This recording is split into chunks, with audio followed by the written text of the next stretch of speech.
Forget Washington, D.C. for a second. There's this huge power shift happening in America, one that's quietly rewriting the rules for our biggest companies. And get this, it's not coming from politicians. It's coming from Wall Street. And hey, don't just take my word for it. This isn't some backroom secret. The people at the very top, guys like BlackRock's CEO Larry Fink, are saying it right out loud. He's saying that society is now looking to companies, not just governments, to tackle some of our biggest problems. So that raises a pretty big question, right? When the government is stuck in gridlock and can't act, who actually steps in? Who has the juice to push for massive changes on things like climate policy or diversity in the workplace? Well, the answer is probably not who you think.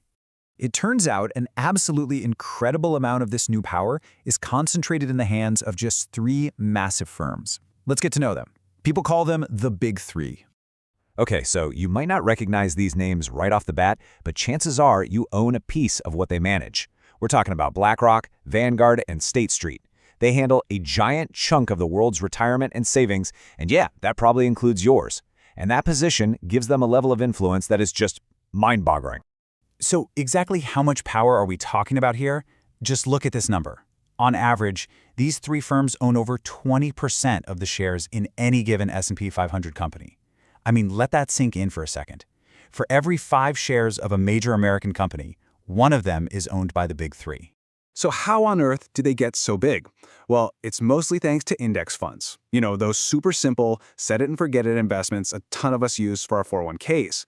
The Big Three absolutely dominate that space, controlling over 80% of the market.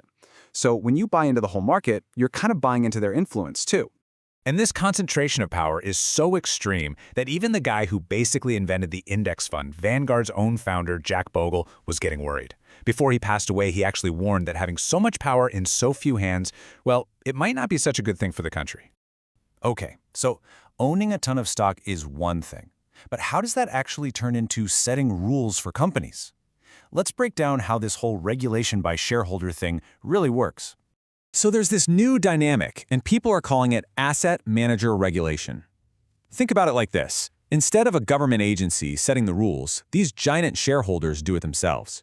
They come up with standards for all the companies they invest in, and if a company doesn't play ball, they use their massive voting power to punish them. The method is actually surprisingly simple. First, they adopt a market-wide standard, something like, hey, every company board needs more women. Second, they look at their portfolio and see who's following the rule and who isn't. And third, for the companies that are lagging behind, they vote against re-electing their directors at the next shareholder meeting. It's a simple but incredibly effective playbook. All right, let's look at a real-world example of this in action, board diversity. For years and years, the number of women on corporate boards was just stuck. It barely moved. Then, around 2017, the Big Three decided to make it a priority. And the results were, well, stunning. You probably remember State Street's Fearless Girls statue, right?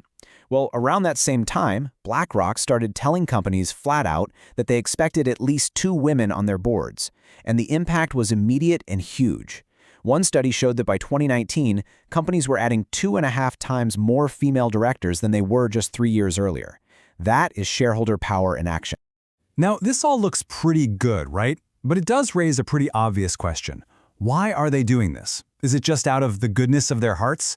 Well, as it turns out, the motivation is a little more complicated than that. Because for these companies, the client is king. Look, this isn't just some feel-good idealism. It's a really smart business strategy. To keep growing, the Big Three have to attract and keep these gigantic clients. And what are those clients demanding more and more? A bigger focus on environmental and social issues. To really get who's driving this, you got to understand a concept called double intermediation. See, most of us don't invest our money directly with BlackRock. Our money goes into a pension fund or maybe a 401k plan first. Those institutions are the Big Three's actual clients, and they are the ones with the real power to make demands. And the numbers really tell the story here. Just take BlackRock, for example. 2/3, a full 66% of the money they manage comes from big institutions.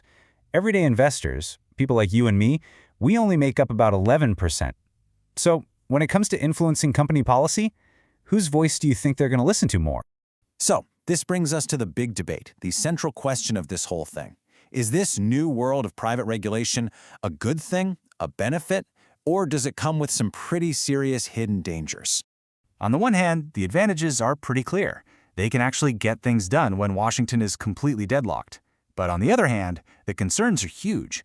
You've got this tiny group of unelected executives making massive decisions for the entire economy with zero democratic accountability.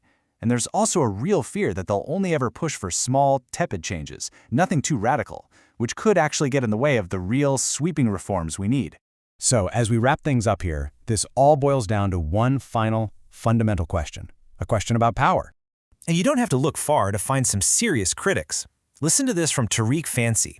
He used to be BlackRock's chief investment officer for sustainable investing, an insider. He has called these private efforts a deadly distraction. He argues that they just create the illusion of progress, which takes all the pressure off governments to pass the actual tough laws that are really needed. So, this is the world we're living in now. The people managing your retirement fund are also some of the most powerful regulators in the country. And that leaves us with a really critical question we all have to grapple with. When your money managers become the regulators, who are they truly accountable to? Is it you, their big institutional clients, or is it just their own bottom line? That's something we're all going to have to think about.